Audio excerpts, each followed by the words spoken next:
My name is Jocelyn Ludlow. I'm a clinical nurse educator here at Valley Medical Center. This video will demonstrate to you how to set up the Alaris end-tidal CO2 monitor for patients who are using a PCA pump. The end-tidal CO2 monitor should come with your PCA pump. However, if it's not with it, it should be available in your storeroom, or you can call UHS and tell them you need the Alaris end-tidal CO2 module. The tubing for the monitor is available on the 7 South and 5 South storerooms, or again, you can call SPD and tell them that you need the capnoline tubing for the end-tidal CO2 monitor. When you're setting up your PCA pump, you will notice that your monitor will present to you a screen. This screen will mention the PCA pause limits, which are a new feature of the Alaris end-tidal CO2 monitor, which will allow the monitor to pause when the patient's respiratory rate drops below 6. The patient's respiratory rate, if it's at 8, the pump will alarm. The tubing for this device has 2 tubes and 2 connectors. This connector is for supplying oxygen to your patient if they require it.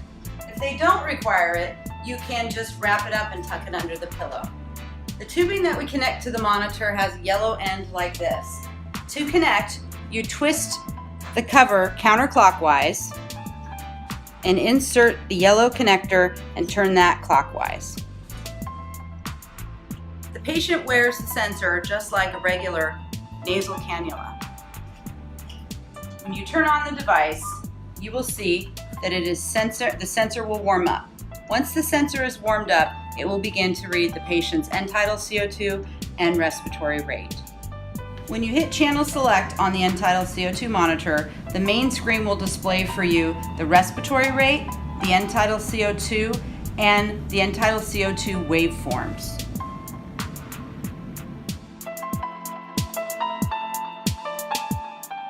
Let's talk about alarms. The end-tidal CO2 monitor is designed to monitor both your patient's respiratory rate and end-tidal CO2. A respiratory rate of 8 or below will set off the alarm. And if the respiratory rate is 6, it will actually disable the PCA pump to protect your patient. It is always important to assess your patient first when responding to an alarm. Ensure that the tubing is placed properly and that it is connected. If the patient has removed the tubing, the pump will alarm. And sometimes the pump will alarm because the tubing has an occlusion. If that's the case, simply remove the tubing, replace it, and wait a minute. If that doesn't work, then you should replace the tubing. This device will also alarm for high respiratory rates and low end-tidal CO2. So, if your patient is hyperventilating, their respiratory rate greater than 35, it will alarm. Their end-tidal CO2 may drop when they're hyperventilating to 30 or below, which will also set off an alarm. The best way to manage that situation is to encourage your patient to take slow, easy breaths, and often that will resolve. Okay. The device will also alarm if your patient is apneic for 30 seconds or more. If you are responding to an alarm and you assess your patient with truly a state of apnea or a low respiratory rate or an excessively high end-tidal CO2 along with obvious signs of sedation, then follow your PCA protocol for calling an RRT and administering Narcan as indicated.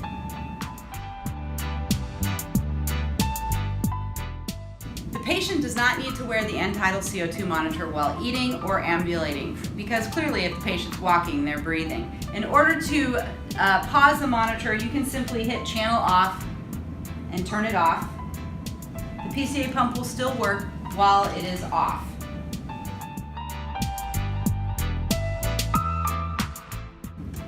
The line for documenting end-tidal CO2 exists only in the PCA flow sheet, so you must wrench that in so that you can document.